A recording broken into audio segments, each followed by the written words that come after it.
রহমানির রহিম। সাইয়্যিদুনা ইসহাক আলাইহিস সালাম কালামুল্লাহ মাজিদে বর্ণিত 25 জন নবীর মধ্য থেকে উনি একজন অন্যতম নবী। তিনি ছিলেন ইব্রাহিম আলাইহিস সালামের ছোট সন্তান এবং তিনি ছিলেন ইব্রাহিম আলাইহিস সালামের প্রথমা স্ত্রী সারার গর্ভজাত একমাত্র পুত্র, যিনি ইসমাঈল আলাইহিস সালাম থেকে বয়সে 14 বছরের ছোট। এবং ইসহাক আলাইহিস সালামের জন্মের সুসংবাদ আল্লাহ তাআলা ফেরেশতাদের মাধ্যমে ইব্রাহিম আলাইহিস সালামকে জানিয়েছিলেন এবং এই কথাগুলো খুব অত্যন্ত আকর্ষণীয় ভঙ্গিতে কালামুল্লাহ মাজিদের বিভিন্ন সূরাতে উল্লেখ হয়েছে। সে ব্যাপারে আমরা শুনবো ইনশাআল্লাহ। আল্লাহ তাআলা ইসমাঈল আলাইহিস সালামকে দিয়ে যেমনি মক্কাতে তাওহীদের দাওয়াতকে তিনি ছড়িয়ে দিয়েছেন, অনুরূপভাবে ওনার ছোট ভাই ইসহাক আলাইহিস সালামকে নবুয়ত দেওয়ার মধ্য দিয়ে তিনি শাম দেশের বিস্তীর্ণ এলাকাতে তাওহীদের বাণীকে ছড়িয়ে দেওয়ার ব্যবস্থা করেছিলেন। এবং সবচেয়ে মজার ব্যাপার হচ্ছে, এই পৃথিবীতে ইসহাক আলাইহিস সালাম হচ্ছেন এমন একজন নবী যিনি নিজে নবী, ওনার পিতা নবী, ওনার ভাই নবী, ওনার ছেলেও নবী। অর্থাৎ এরকম কোন নবী পৃথিবীতে খুঁজে পাওয়া যাবে না যার চারদিকেই শুধু নবী। ইসহাক আলাইহিস সালামের পিতা ইব্রাহিম আলাইহিস সালাম নবী, ইসহাক আলাইহিস সালাম নিজে নবী, ওনার আপন ভাই ইসমাঈল আলাইহিস সালাম নবী এবং ওনার সন্তান ইয়াকুব আলাইহিস সালাম তিনি আল্লাহর নবী। এজন্য আল্লাহ রাসূল সাল্লাল্লাহু আলাইহি ওয়াসাল্লাম সহিহ বুখারীর বর্ণনায় এসেছে যে ওনার 4টি জেনারেশনকে তিনি সম্মানিত 4টি জেনারেশন বলে উল্লেখ করেছেন এবং তাদেরকে তিনি করিম বলে অভিহিত করেছেন। তিনি বলেছেন, আল করিম ইবনুল করিম ইবনুল করিম ইবনুল করিম, ইউসুফ ইবনে ইয়াকুব ইবনে ইসহাক ইবনে ইব্রাহিম আলাইহিমুস সালাম। অর্থাৎ এই জেনারেশনের 4টা জেনারেশনকে আল্লাহ রাসূল সাল্লাল্লাহু আলাইহি ওয়াসাল্লাম সম্মানিত জেনারেশন করিম বলে তিনি উল্লেখ করেছেন। তিনি বলেছেন ইউসুফ তিনি একজন করিম, যিনি ইয়াকুব আলাইহিস সালামের সন্তান, তিনি হচ্ছেন আল করিম। তিনি হচ্ছেন ইসহাক আলাইহিস সালামের সন্তান, তিনিও আল করিম। তিনিও ইব্রাহিম আলাইহিস সালামের সন্তান। অর্থাৎ করিম ইবনুল করিম ইবনুল করিম ইবনুল করিম, 4টি সম্মানিত জেনারেশন। ফেরেশতা পাঠিয়ে আল্লাহ তাআলা ইসহাক আলাইহিস সালামের জন্মের সুসংবাদ দিয়েছে, আমরা শুরুতে বলেছি। সেই সুসংবাদ দেওয়ার ব্যাপারটি কেমন ছিল আমরা সরাসরি কোরআন থেকে শুনবো। সূরা হুদে আল্লাহ তাআলা ইরশাদ করছেন, ওয়ালাকাদ জাআত রুসুলুনা ইব্রাহিমা বিল বুশরা ক্বালু সালামা। আল্লাহ তাআলা ইব্রাহিম আলাইহিস সালামের কাছে সুসংবাদ পাঠিয়েছেন। আল্লাহ তাআলা যে ইসহাক আলাইহিস সালামকে দান করবেন এই সুসংবাদ পাঠানোর জন্য তিনি একদল ফেরেশতাকে পাঠালেন। তারা এসে ইব্রাহিম আলাইহিস সালামকে সালাম দিল।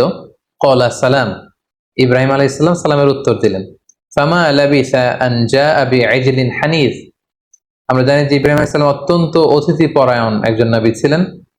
তিনি মেহমানদেরকে খুব পছন্দ করতেন, মেহমানদেরকে খাওয়াতে পছন্দ করতেন। সো ফেরেশতারা যখন আসলো মানুষের সূরাতে, তিনি মেহমান মনে করে তাদেরকে একটি ভুনা বাছুর, একটা বাছুরকে ভুনা করে গ্রিল করে তাদের সামনে উপস্থাপন করলেন। ফালাম্মা রাআ আইদিয়াহুম লা তাসিলু ইলাইহি নাকিরাহুম ওয়া আওজাসা মিনহু খীফা। তিনি দেখলেন যে মেহমানরা সামনে ভুনা বাছুর যখন দেয়া হলো গ্রিল করে, তারা কেউই খাচ্ছে না। বাছুরের সেই প্লেটে কেউ হাত দিচ্ছে না, দীর্ঘ সময় হয়ে গেল ওনারা খাচ্ছেন না। এটা দেখে ইব্রাহিম আলাইহিস সালাম ভয় পেয়ে গেলেন। তিনি ভাবলেন যে এরা ডাকাত দল না তো, কারণ তখনকার সময়ে ডাকাতরা অনেক সময় ছদ্মবেশে ঘরে প্রবেশ করত। তিনি ভাবলেন যে তারা কোনো ক্ষতি করবে না তো। তো ইব্রাহিম আলাইহিস সালাম যখন একটু চিন্তিত হলেন, বিচলিত হলেন, এটা যখন ফেরেশতারা বুঝতে পারলো, ক্বালু লা তাখাফ ইন্না উরসিলনা ইলা কওমি লূত। ফেরেশতারা বলল যে আপনি ভয় পাবেন না, আসল ব্যাপারটা আমরা খুলে বলছি, আমরা আসলে আল্লাহর পাঠানো ফেরেশতা। লূত আলাইহিস সালামের কওমকে ধ্বংস করে দেবার যে ঘোষণা, এটা নিয়ে আমরা এসেছি। তার আগে আপনাকে একটা সুসংবাদ আমরা শুনিয়ে যাব। ওয়ামরাআতুহু কাইমাতুন ফাদহিকাত ফাবাশশারনাহা বিইসহাকা ওয়া মিন ওয়ারাই ইসহাকা ইয়াকুব। এবং তারা ইব্রাহিম আলাইহিস সালামকে সুসংবাদ দিল যে আপনাকে আল্লাহ তাআলা খুশি হয়ে আরো একটি সন্তান দান করবেন, যার নাম হবে ইসহাক, এবং ইসহাকের পরে আপনার এক নাতি হবে ইসহাকের বংশে, তার নাম হবে ইয়াকুব। এই কথোপকথনগুলো যখন ইব্রাহিম আলাইহিস সালামের স্ত্রী সারা পর্দার অন্তরাল থেকে শুনছিলেন, তিনি লজ্জায় কাচুমাচু হয়ে তিনি হাসছিলেন। কারণ তিনি ভাবছিলেন আমার বয়স এখন 90 আর আমার স্বামী ইব্রাহিমের বয়স হচ্ছে 100। সো উনি হচ্ছেন বৃদ্ধ, আমি হচ্ছি বৃদ্ধা, আমাদের এই বয়স আবার সন্তান হবে কি করে। তিনি মুখ খুলে বলেই ফেললেন, ক্বালাত ইয়া ওয়াইলাতা আলিদু ওয়া আনা আজুজ। এই বৃদ্ধা অবস্থায়, এই বয়সে, এই বুড়ি বয়সে আমার বুঝি সন্তান হবে? তিনি হেসে দিলেন, ওয়াহাদা বালি শাইখা, আর আমার স্বামী ইব্রাহিম তো অত্যন্ত বয়োবৃদ্ধ। ইন্না হাদা লাশাইউন আজীব, এটা তো অনেক আজীব একটা ব্যাপার, আশ্চর্যের ব্যাপার, কি করে আমার সন্তান হবে? ক্বালু, ফেরেশতারা বলল, আতা'জাবিনা মিন আমরিল্লাহ, আল্লাহর কোনো আদেশে, আল্লাহর কোনো ব্যাপারে আপনি আশ্চর্য হচ্ছেন? আল্লাহর পক্ষে তো সবই সম্ভব। রাহমাতুল্লাহি ওয়া বারাকাতুহু আলাইকুম আহলাল বাইত, আপনাদের পুরো ফ্যামিলির উপর আল্লাহ তাআলার রহমত এবং বরকত। ইন্নাহু হামিদুম মাজিদ, নিশ্চয়ই তিনি প্রশংসিত, তিনি মহিমান্বিত। তো এভাবে ফেরেশতা পাঠিয়ে একজন সন্তান যে আল্লাহ তাআলা দান করবেন, ফেরেশতা পাঠিয়ে তিনি চমৎকার ভঙ্গিতে আগাম সুসংবাদ দিয়েছেন। আল্লাহ বলেছেন যে, হে ইব্রাহিম, তুমি তোমার সন্তান ইসমাইলকে কুরবানি করার জন্য উদ্ধত হয়েছিলে, খুশি হয়ে তোমাকে আমি আরো একটি সন্তান দান করলাম, যার নাম হবে ইসহাক। এবং অন্য একটি আয়াতে সূরাতুল আম্বিয়াতে আল্লাহ ইরশাদ করছেন, ওয়া ওয়াহাবনা লাহু ইসহাক ওয়া ইয়াকুবা নাফিলাতান ওয়া কুল্লান জাআলনা সলিহিন। অর্থাৎ, হে ইব্রাহিম, আপনি যখন সন্তান চেয়েছিলেন, দোয়া করেছিলেন, আমি ইসমাইলকে দান করেছি, কিন্তু ইসহাকের জন্য কিন্তু আপনি দোয়া করেননি, বরং এটাকে আমি অতিরিক্ত নাফিলাতান লাক, ইসহাককে আমি আপনার জন্য দান করছি অতিরিক্ত হিসেবে, এবং ইসহাকের সন্তান হবে ইয়াকুব। এগুলো সবগুলোই হচ্ছে অতিরিক্ত, একটা স্পেশাল মার্সি এবং ব্লেসিংস আপনার প্রতি। ওয়াজআলনাহুম আইম্মাতান ইয়াহদুন, এবং তাদেরকে I am gonna make them leader of the উম্মাহ, গোটা উম্মার তারা লিডার হবে, তারা গোটা বিশ্বের মানুষকে হেদায়েতের বাণী দিয়ে আলোকিত করবে। এবং সাইয়েদনা ইব্রাহিম আলাইহিস সালাম যখন এই সুসংবাদ শুনলেন, তিনি অত্যন্ত খুশি হলেন, পাশাপাশি তিনি অ্যামেজড হলেন, অবাক হলেন যে আমি 100 বছর বয়স, আল্লাহ তাআলা আবার আমাকে সন্তান দিবেন। তিনি শুকরিয়া আদায় করলেন।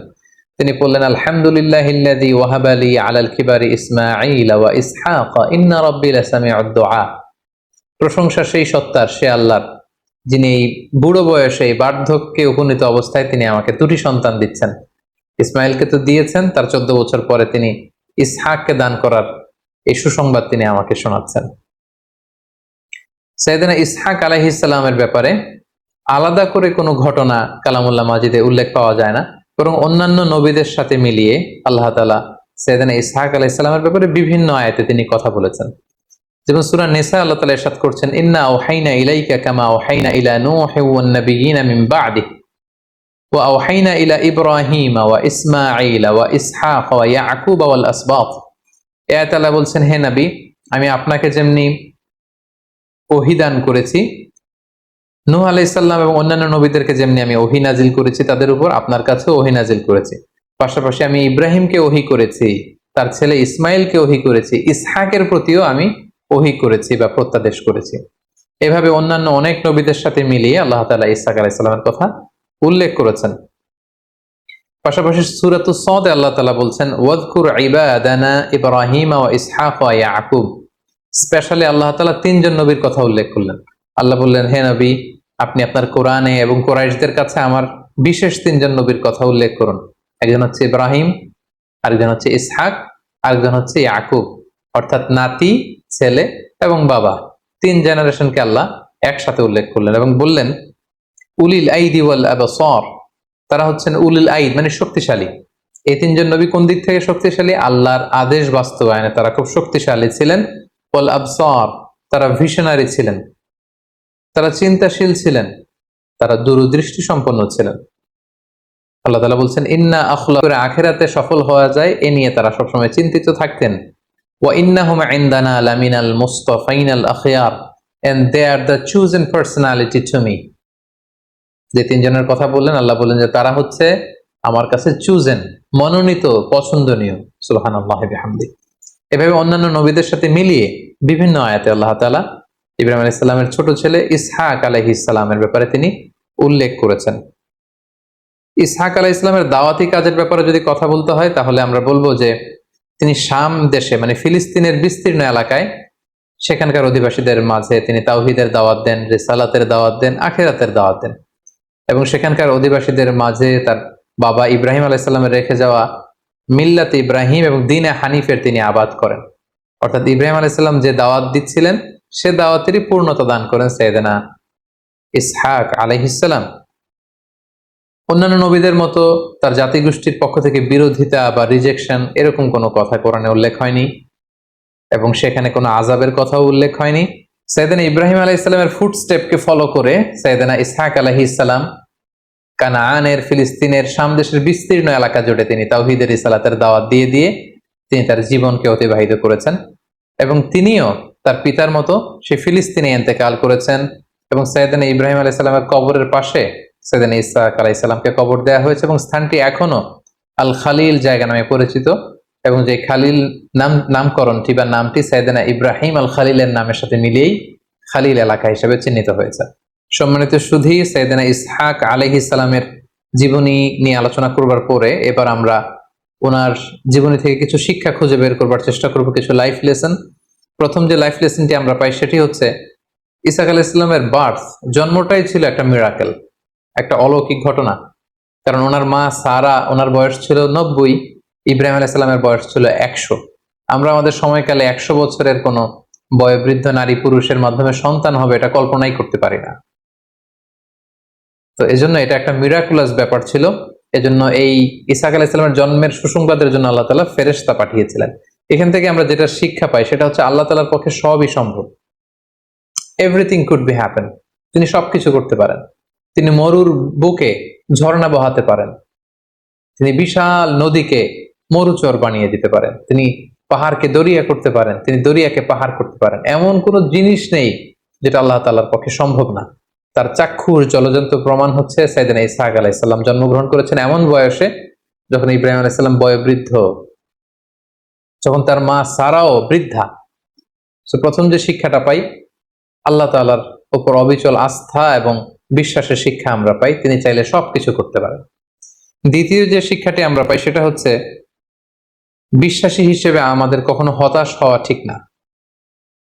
আল্লাহ তাআলা বলছেন লা তাইয়াসু মির রাউহিল্লাহ, আল্লাহর রহমত থেকে নিরাশ হয় না। বিশ্বাসীরা কখনো হতাশ হয় না, তারা কখনো নিরাশ হয় না, তারা কখনো হাল ছেড়ে দেয় না, তারা ভরসা রাখে আল্লাহর উপর। অনেক দম্পতি আমাদেরকে বলে যে দীর্ঘদিন তাদের দাম্পত্য জীবনে কোনো সন্তান হয়নি, তারা নিঃসন্তান। তাদেরকে আমরা বলি যে আপনারা সাইয়েদনা ইব্রাহিম আলাইহিস সালাম যেভাবে দোয়া করেছিলেন সেভাবে দোয়া করুন। তিনি দোয়া করেছিলেন রব্বি হাবলি মিনাস সলিহিন, হে আল্লাহ আপনি আমাকে নেককার সন্তান দিন। পাশাপাশি জাকারিয়া আলাইহিস সালামের একটি দোয়া রয়েছে, তিনি আল্লাহ তাআলার কাছে দোয়া করেছিলেন রব্বি লা তাযারনি ফারদাও ওয়া আনতা খায়রুল ওয়ারিসিন, অর্থাৎ হে আল্লাহ আপনি আমাকে নিঃসন্তান বানিয়ে রাখবেন না, কারণ আপনিই তো উত্তরাধিকারী দানকারী। সো এই দুটি দোয়ার কথা আমরা সে সমস্ত দম্পতিদেরকে সাজেস্ট করে থাকি যাদের দীর্ঘদিন চেষ্টা করে যাওয়ার পরও যাদের সন্তান হয়নি, আমরা বলবো আপনারা এই দোয়াটি পড়ুন। প্রথম দোয়াটি হচ্ছে রব্বি হাবলি মিনাস সলিহিন, ইব্রাহিম আলাইহিস সালামের দোয়া, হে আল্লাহ আপনি আমাকে নেককার সন্তান দিন। দ্বিতীয়টি হচ্ছে জাকারিয়া আলাইহিস সালামের দোয়া, রব্বি লা তাযারনি ফারদা ওয়া আনতা খায়রুল ওয়ারিসিন, হে আল্লাহ আপনি আমাকে নিঃসন্তান বানিয়ে রাখবেন না, আপনি তো উত্তম উত্তরাধিকারী দানকারী। সো যাদের সন্তান হয় না তাদেরকে আমরা বলবো যে আপনারা আশাহত হবেন না, নিরাশ হবেন না, আপনারা চেষ্টা চালিয়ে যান, আপনারা দোয়া করুন, প্রয়োজনে যথাযথ চিকিৎসা গ্রহণ করুন। আল্লাহ তাআলা চাইলে সব করতে পারেন। তিনি চাইলে ছেলে দিতে পারেন, তিনি চাইলে মেয়ে দান করে থাকেন, তিনি যাকে চান ছেলে মেয়ে দুইটাই দেন। আবার কাউকে চাইলে পরীক্ষার অংশ হিসেবে তাদেরকে নিঃসন্তান বানিয়ে রাখেন। সো আমরা সবসময় হোপফুল থাকবো, নেভার লুজ হোপ, কখনো হতাশ হওয়া যাবে না। আমরা আল্লাহ তাআলার উপর সবসময় ভরসা রাখবো। 3 নম্বর যে শিক্ষাটি আমরা পাই সেটা হচ্ছে ভালো কাজের, কল্যাণমূলক কাজের ধারাবাহিকতা অব্যাহত রাখার জন্য গুড সাকসেসের রেখে যাওয়া, ভালো উত্তরাধিকার রেখে যাওয়া। সাইয়েদনা ইব্রাহিম আলাইহিস সালাম যদি ইসহাক আলাইহিস সালামকে তাওহীদের শিক্ষা না দিতেন, ছেলেকে ওইভাবে গ্রুমিং না করতেন, ট্রেন আপ না করতেন, তাহলে ওনার দাওয়াত হয়তো ওইখানেই থেমে যেত। কিন্তু না, সাইয়েদনা ইব্রাহিম আলাইহিস সালাম ওনার সন্তানকে এমন ভাবে তিনি গঠন করেছেন যে ওনার ইন্তেকালের পরে এই দাওয়াতি কাজের আঞ্জাম কিন্তু ওনার ছেলে ইসহাক আলাইহিস সালাম পুরো শাম দেশ জুড়ে দিয়েছেন। তিনি সেখানে তাওহীদের দাওয়াত দিয়েছেন, রিসালাতের দাওয়াত দিয়েছেন, আখিরাতের দাওয়াত কিন্তু তিনি সেখানকার জনগোষ্ঠীর মাঝে দিয়েছেন। সো আমরা কোনো ভালো কাজের ধারাবাহিকতা যদি অব্যাহত রাখতে চাই, আমাদেরকে এমন গুড সাকসেসের উত্তরাধিকার রেখে যেতে হবে যারা আমাদের অবশিষ্ট কাজটুকু, আমাদের রেখে যাওয়া কাজটুকু যাতে তারা কন্টিনিউ করতে পারে। আল্লাহ